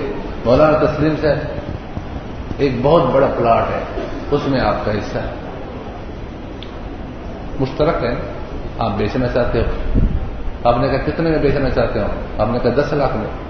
مولا ابراہیم نے بغیر تحقیقات کے کہ کل پلاٹ کتنا ہے، اس میں آپ کا حصہ کتنا ہے، آپ سے 10 لاکھ میں خریدا. خریدنے کے بعد اس نے پوچھا کہ بھائی جس پلاٹ میں آپ کا حصہ ہے وہ کل کتنا ہے؟ آپ نے کہا 100 گز. آپ کا کتنا حصہ ہے؟ آپ نے کہا 100. اب اس کے پاؤں سے زمین نکل رہی ہے کہ آپ نے 1 گز کا ٹکڑا 10 لاکھ میں مجھے بیچا ہے، اس میں تو استجاخانہ بھی نہیں بن سکتا، اس کو میں کیا کروں گا؟ آپ کیا کرو گے اس کو؟ اس بینک کی حیثیت کے لیے ضروری ہے کہ یہ پہلے پوچھے کہ کل پلاٹ کتنا ہے، پھر آپ کا اس میں حصہ کتنا ہے. تو ابھی کیا ہو جائے گا؟ معلوم ہو جائے گا کہ کل پلاٹ 100 ہے اور اس کا حصہ 100 ہے. سمجھ گئے؟ پھر بے جائز ہے. یہاں پر ضروری ہے کہ پتہ چلے کہ کل کاروبار کا حجم کتنا ہے اور اس میں اس کا حصہ کتنا ہے. 100 ہے، 1000 ہے، پھر مبھی معلوم ہوگا. جبکہ یہ کسی کو بھی پتہ نہیں، نہ بینک والوں کو پتہ ہے کہ اس وقت ہمارا کاروبار کا پیٹ کتنا ہے اور اس پیٹ میں اس کا حصہ 100 بن رہا ہے، اس لیے کہ پیسے تو نہیں بیچ رہے. شاہ صاحب جس نے 10 لاکھ دے وہ 10 لاکھ بیچ رہے ہیں یا حصہ بیچ رہے ہیں. تو اس کا پتہ تو تب رہے گا کہ کل پیٹ کتنا ہے کاروبار کا، اور اس پیٹ کے اندر اس کا 100 حصہ ہے، 1000 حصہ کتنا ہے. جبکہ یہ معلوم نہیں ہے. مبی جب مجہول ہو تو بے کیا ہوتی؟ فاسد. ثمن کا معلوم ہونا بھی شرط ہے، اور یہ حضرات فرمایا کہ ثمن مارکیٹ ویلو ہے.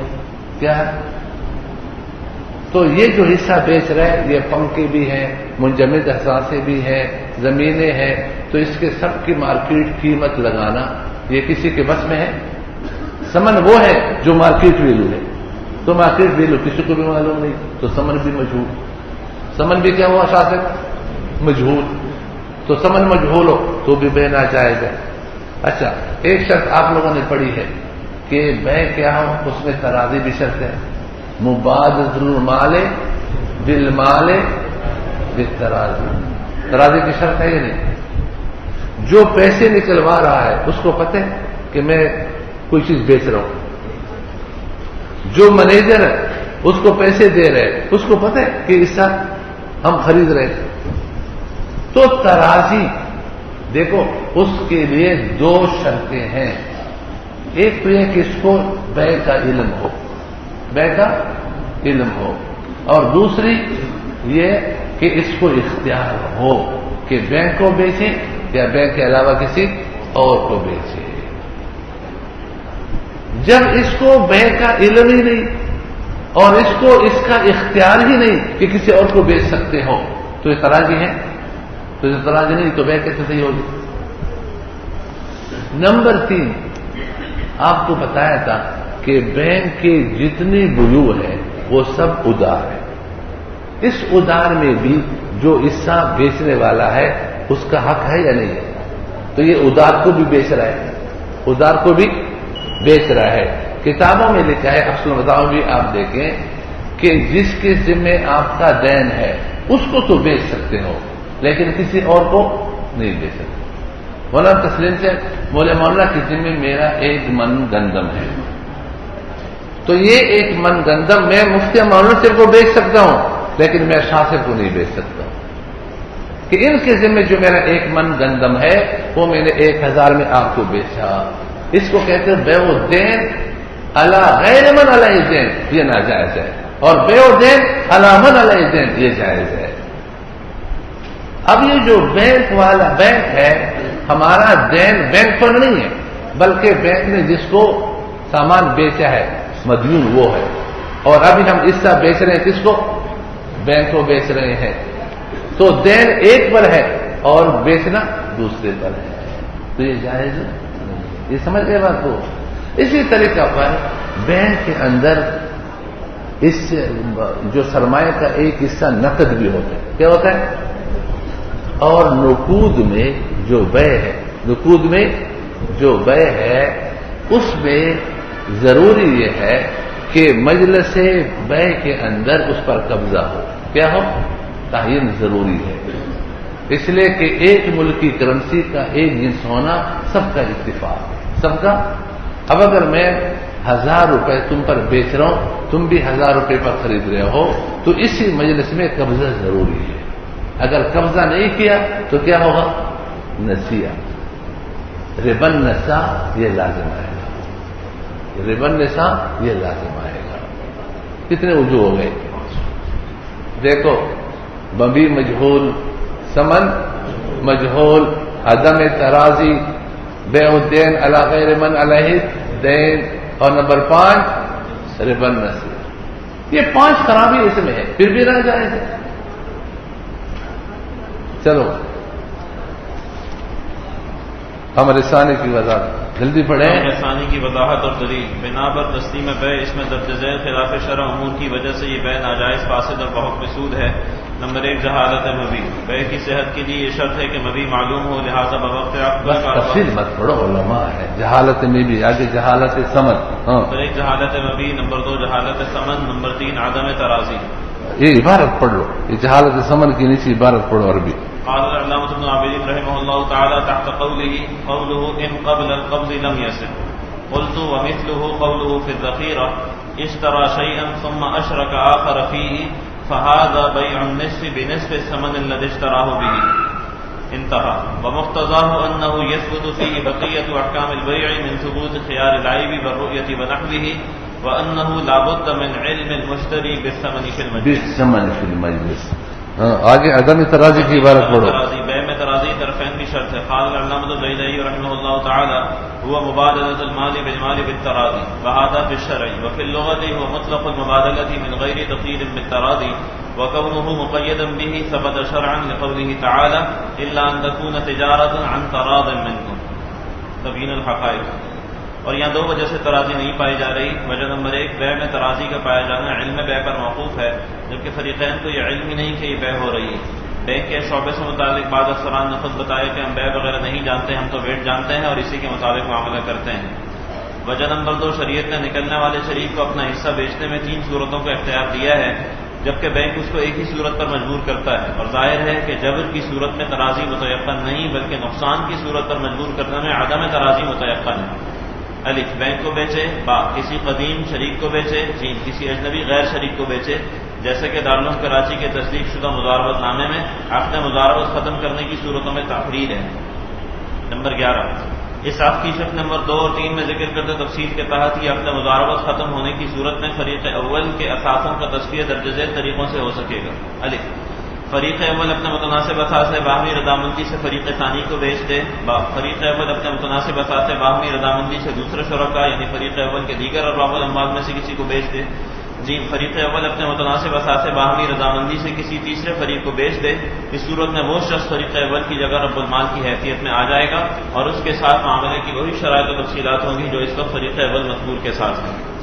فتویٰ نمبر 54/1327 اصدار الفتویٰ جامعہ دارالعلوم کراچی۔ بتائیے اتفاق کا مسئلہ ہے یا نہیں؟ ہم یہ کہتے ہیں کہ بینک سے منواؤ کہ اپنا حصہ جس کو چاہو بیچو، منوا لیں۔ اس پر صفحات کے صفحات لکھے ہیں کہ بینک کو بیچو، بینک کو بیچو، بینک کو بیچو، بینک کو بیچنا چاہیے۔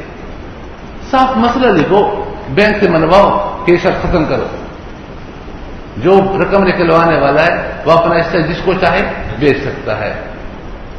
کروانا چاہیے نہیں کروانا چاہیے، خود لکھا ہے، دارالعلوم سے فتویٰ ہے۔ ہم اختلافی بات کرتے ہیں، ہم تو اتفاق والے لوگ ہیں، اختلاف والے نہیں ہیں۔ نمبر 4 بیع الدین من غیر من علیہ الدین۔ نمبر 5 بولو، حرمت نسیہ۔ حرمت نسیہ۔ نسیہ۔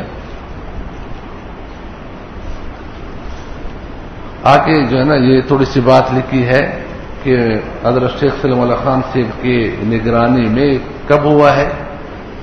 25 شعبان المعظم 1429 ہجری و مطابق 28 اگست 2008۔ ہاں ٹھیک ہے، یہ بڑے بڑے مفتیان کرام کے نام ہیں، انہوں نے اس کے عدم جواز کا فتویٰ دیا ہے۔ ٹھیک ہے، آپ لوگ اس کو پڑھ لیں گے۔ اس کے جو خلاف شرع وجوہ ہیں ان میں سے ایک دو کل آپ کو بتاؤں گا، اور کل انشاءاللہ المثال تصویر کا مسئلہ، ڈیجیٹل کا مسئلہ بھی ہوگا۔ ٹھیک ہے، اور کرنسی کا بھی تھوڑا سا اس کے حساب سے اس کا بیان ہوگا تاکہ آپ کو تحقیق کا ایک راستہ مل جائے۔ تکافل کمپنی بنانے کا طریقہ ان حضرات نے جو اپنے کتابوں میں لکھا ہے وہ یہ ہے کہ مثلا 10 افراد ہیں۔ حضرت مولانا آپ ادھر قریب آ جائیں، ادھر جگہ دے دو۔ یہ تو قاری ہارون سے بہت بڑے خطیب ہیں۔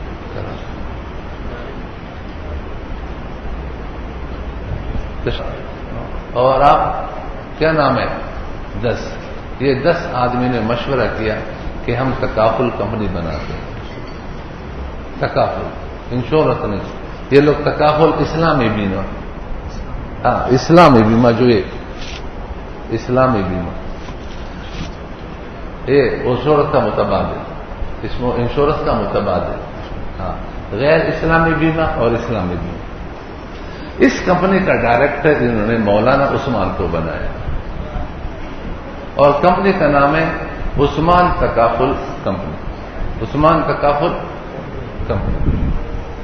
ان میں سے ہر ایک نے 10-10 لاکھ روپے وقف کر کے یہاں اس کو ہاؤس کہیں، پول کہیں، ٹھیلا کہیں، جو کچھ بھی کہو، صندوق کہیں، یہاں جمع کیے۔ ان 10 نے 10-10 لاکھ جمع کیے۔ کتنے ہو گئے؟ یہ وقف کیے۔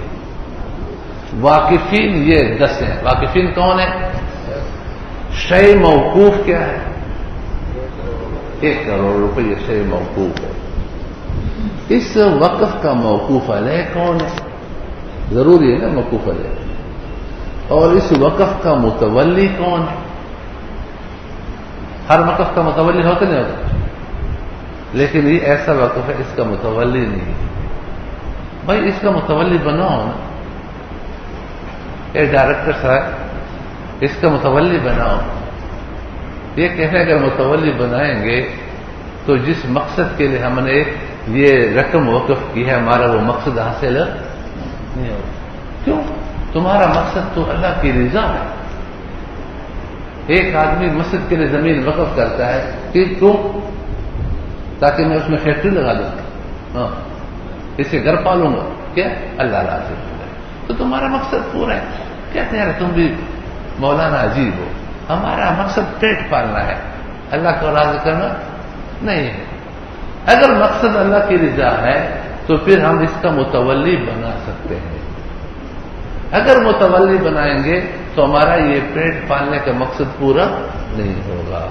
اس لیے اس وقف کا متولی نہیں ہے، یاد رکھنا۔ یہ میں ان حضرات نے خود لکھے نہیں ہے، کوئی بتا دے کوئی متولی ہو۔ اچھا اس کا موقوف علیہ کون ہے؟ اس کا موقوف علیہ کون ہے؟ ہر وقف کا موقوف علیہ ہوتا نہیں ہوتا؟ یہاں محلے میں کوئی مسجد بنائے کہ مسجد محلے والے اس میں نماز پڑھیں گے. آپ نے کہیں کنواں بنایا، اس بستی والے اس کا پانی پیئیں گے، موقوف علیہ ہے. موقوف علیہ آپ نے بنایا.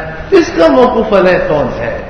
فرماتے ہیں اس کا موقوف علیہ ہر وہ شخص ہوگا جو اس کو چندہ دے گا. بھئی 1 کروڑ کو چندے کی کیا ضرورت ہے؟ چندے کی ضرورت ہے؟ جو اس کو چندہ دے گا وہ کیا بنے گا؟ موقوف علیہ بنے گا. جس نے چندہ نہیں دیا تو اس کا کوئی موقوف علیہ نہیں.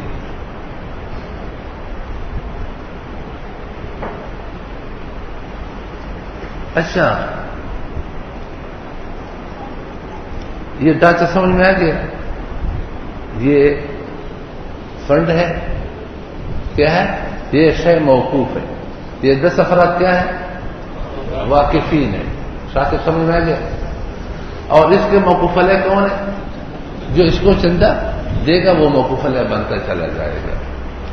آگے یہ فرماتے ہیں کہ اس وقف کے 3 ماڈل ہیں. ہدایہ میں لکھے ہوں گے. کہیں اپنے وقف کا ماڈل سنیں مولانا؟ اس وقف کے کتنے ماڈل ہیں؟ 3 ماڈل. یہ ماڈل اس لیے بناتے ہیں، اب دیکھو یہ راستہ نکال رہے ہیں. کہتے ہیں ایک ماڈل ہے وکالہ ماڈل. اس کا نام کیا ہے؟ وکالہ ماڈل. دوسرے کا نام ہے مزاربہ ماڈل. کیا نام ہے؟ تیسرے کا نام ہے وکالہ جمع مزاربہ. وکالہ جمع ہمارے پشتوں میں کہتے ہیں جو مفید کا چار، ادھر سے بھی کماؤ ادھر سے بھی کماؤ. یہ پہلے لوگ وہ قطار کھیلتے تھے نا، تو یہ دانا ادھر لے جاتے تو جیت جاتا، ادھر لے جاتے تو بھی جیت جاتا. تو یہاں وکالہ بھی ہے، مزاربہ بھی ہے. وکالہ سے بھی کھاؤ اور مزاربہ سے بھی کھاؤ، 2 طرف سے کھاؤ. وکالہ ماڈل کا مطلب کیا ہے؟ وکالہ ماڈل کا مطلب یہ ہے کہ یہ جو شخص، یہ جو وقف فنڈ ہے 1 کروڑ روپے، یہ کہتے ہیں کہ ہم ان کے وکیل ہیں. یہ جو عثمان تکافل کمپنی، عثمان تکافل کمپنی، یہ کہہ رہے ہیں کہ ہماری کمپنی اس کی وکیل بالاجرہ ہے. وکیل بالاجرہ ہے. تم کیا کام کرو گے؟ کہتے جو موقوف علیہم چندہ دیں گے تو ہم چندے لکھیں گے، حساب کریں گے، اس وقت اس فنڈ کی نگرانی کریں گے. تو اس سے یہ 10 لاکھ ماہانہ تنخواہ لے رہے ہیں وکالہ. 10 لاکھ لے کر اور ہر مہینے میں لاکھ روپے تقسیم کر کے کھا رہے ہیں. یہ وکالہ ماڈل ہے. مزاربہ ماڈل یہ ہے کہ ان کے پاس جب چندے زیادہ جمع ہو جائیں گے تو ان چندوں کو کہتے ہیں کہ یہ ہم کو بطور مزاربہ دے گا. ہم تجارت کریں گے، کمائیں گے، کچھ اس کو دیں گے، زیادہ ہم لیں گے. خود لکھا ہے کہ جب صرف مزاربہ ماڈل ہوتا ہے تو اس میں تکافل کمپنی کا حصہ زیادہ ہوتا ہے. تیسرا ماڈل ہے وکالہ جمع مزاربہ. وکالہ جمع مزاربہ. یہ جو فنڈ ہے یہ رب المال ہے، ٹھیک ہے، اور موکل بھی ہے. ان کی جو کمپنی ہے عثمان، وہ وکیل بھی ہے اور مزارب بھی ہے. وکیل ہونے کی حیثیت سے یہ تنخواہ لے رہے ہیں، اس سے تنخواہ لے رہے ہیں. اور مزارب ہونے کی حیثیت سے جب نفع ہو جائے تو نفع بھی لیتا ہے، لیکن اس صورت میں نفع تھوڑا کم لیتا ہے. اور نفع ہوگا تو لے گا، لیکن جو وکالت نام سے اجرت ہے وہ نفع ہو نہ ہو وہ ان کو ضرور ملے گی. اجرت ہے، سمجھ گئے؟ ایک میں شاید کتاب میں وہ باتیں ہم نے نہیں لکھی، اس کے سامنے نہیں ہے، تفصیلی کتاب میں ہے۔ یہ 3 ماڈل سمجھ میں آئے۔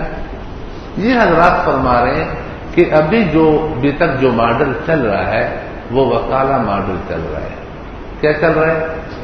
وکالہ ماڈل، یعنی یہ جو وقف فنڈ ہے، یہ شخص قانونی، یہ اس کے کمپنی کا، اس لیے کہ حضرت فرماتے ہیں کہ ہر کمپنی شخص قانونی ہے۔ ہر کمپنی کیا ہے؟ تو عثمان تکافل کمپنی کے شخص قانونی کو وکیل بنا کر ماہانہ تنخواہ دے رہا ہے۔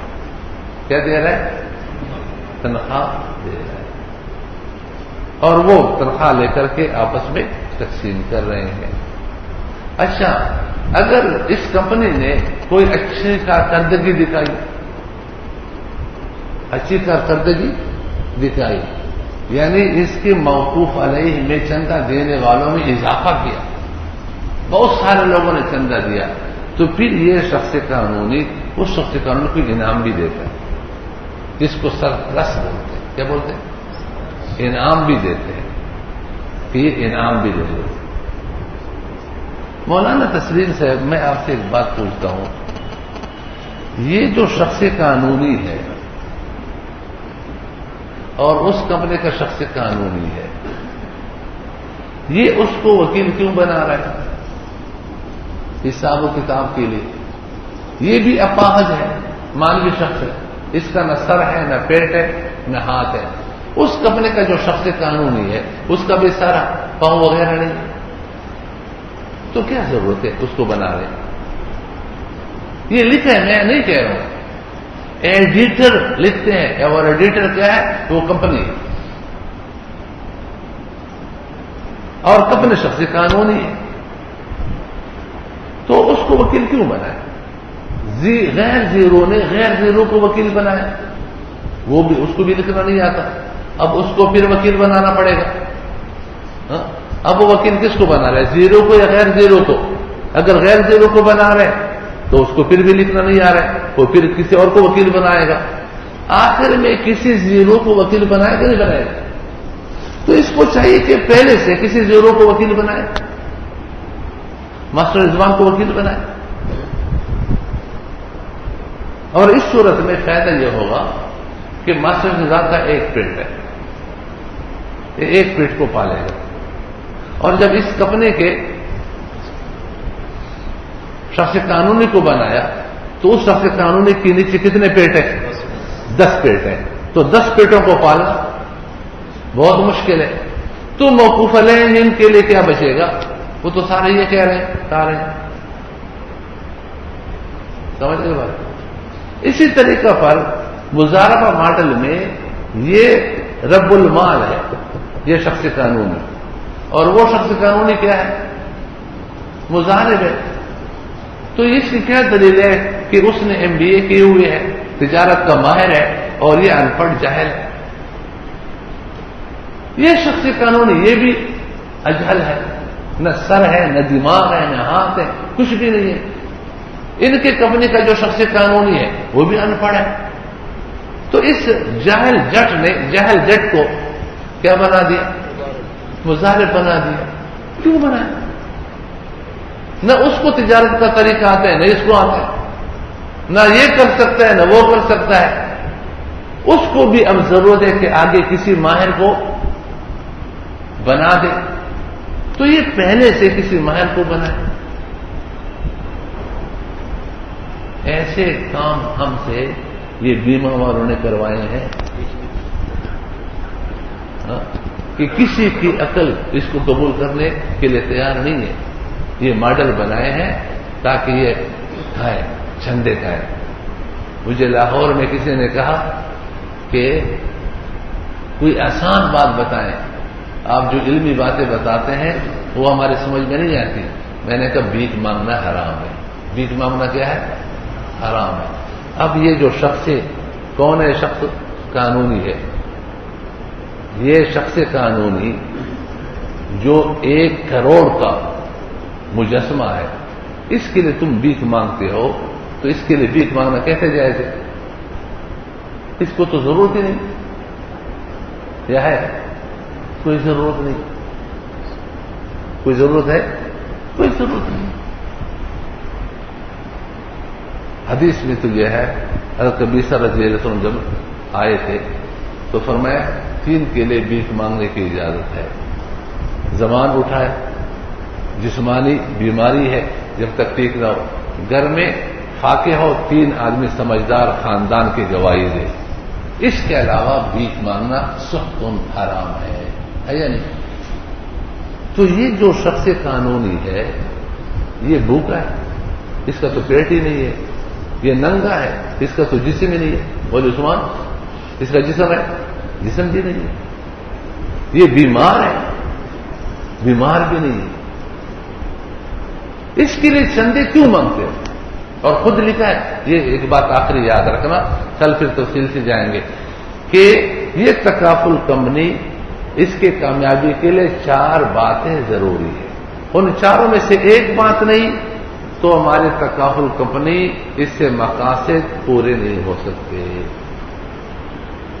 نمبر 1، اس کو جو چندہ دینے والے چندہ دے رہے ہیں اس 1 کروڑ فنڈ کو، تو وہ چندہ دینے والے صرف اللہ کی رضا کے لیے چندہ دیں، اس مقصد کے لیے نہ دیں کہ کل یہ فنڈ میرے ساتھ تعاون کرے گا،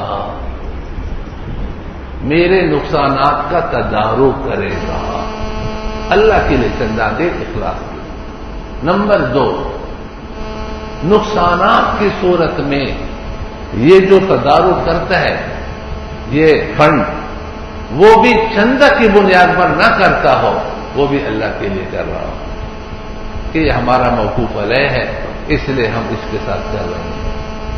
تیسری شرط، چندہ دینے والے کے ملک سے خارج ہو. اس لیے کہ چندہ اگر اس کے ملک سے خارج نہیں ہے تو یہ کیا کھائیں گے؟ کھا ہی نہیں سکتے.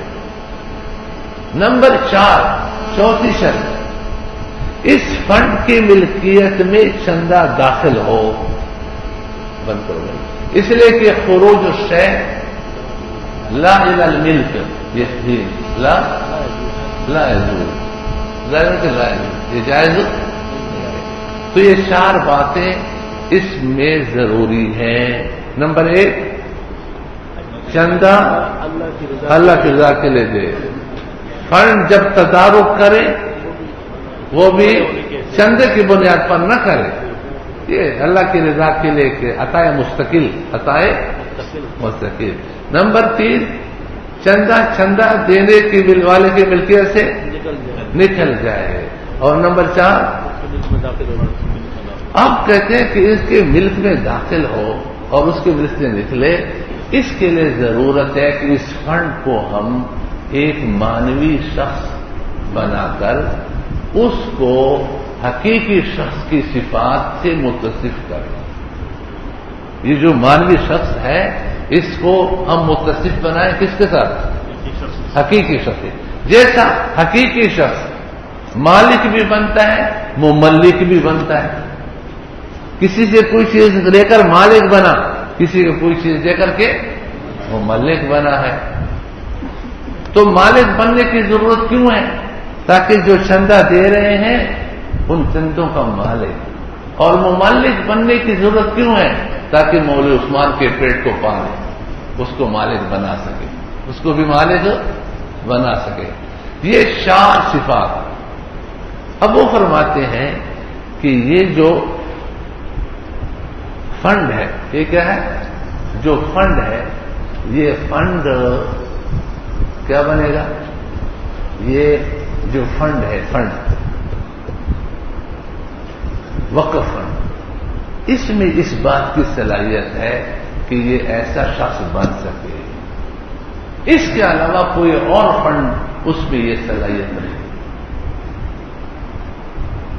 اس مانوی شخص جو مالک بھی بنے، مالک بنائے بھی، یہ صلاحیتیں وقف کے فنڈ میں تو پیدا ہو سکتی ہیں، کسی اور فنڈ میں پیدا نہیں.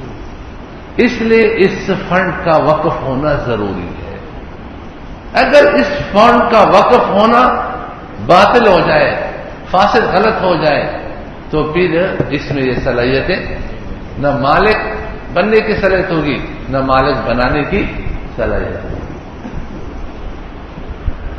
ایک بات یاد رکھنا، یہ جو تکافل کمپنی بنائی جاتی ہے ویسے اس کی 3 بنیادیں ہیں۔ کتنی بنیادیں ہیں؟ ایک بنیاد التزام تبرع ہے، ایک دوسری بنیاد ہبۃ الثواب، ہبہ بشرط العوض ہے، تیسری بنیاد وقف۔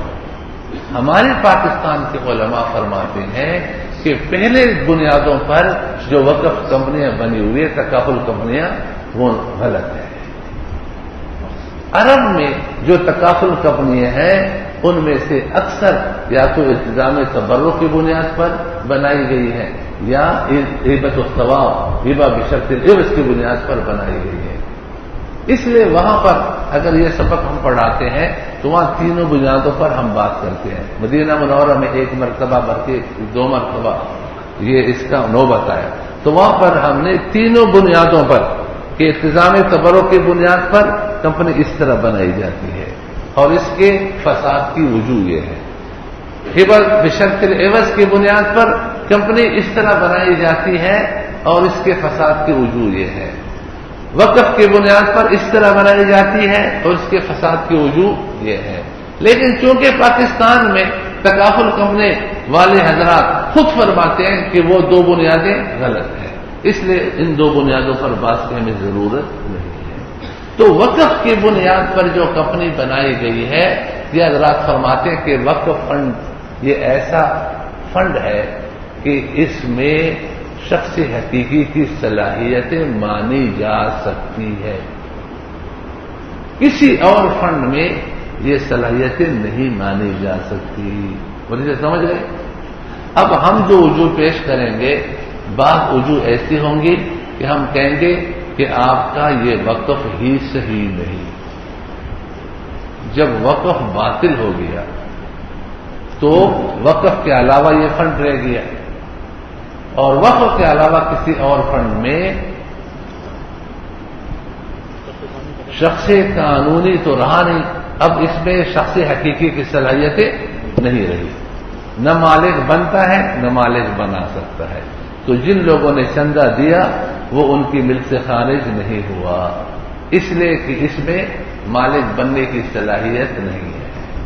کل آپ کو انشاءاللہ یہ وجوہ ہم بتائیں گے کہ دیکھو ان وجوہ کی بنیاد پر ان کا یہ 10 افراد کا یہ جو 10 لاکھ روپے وقف کیے تھے، یہ وقف صحیح ہی نہیں ہے۔ جب وقف صحیح نہیں ہے تو شخص قانونی، شخص مانوی جس میں حقیقی شخص کی صلاحیتیں ہیں وہ اس کے اندر پیدا نہیں ہوئی۔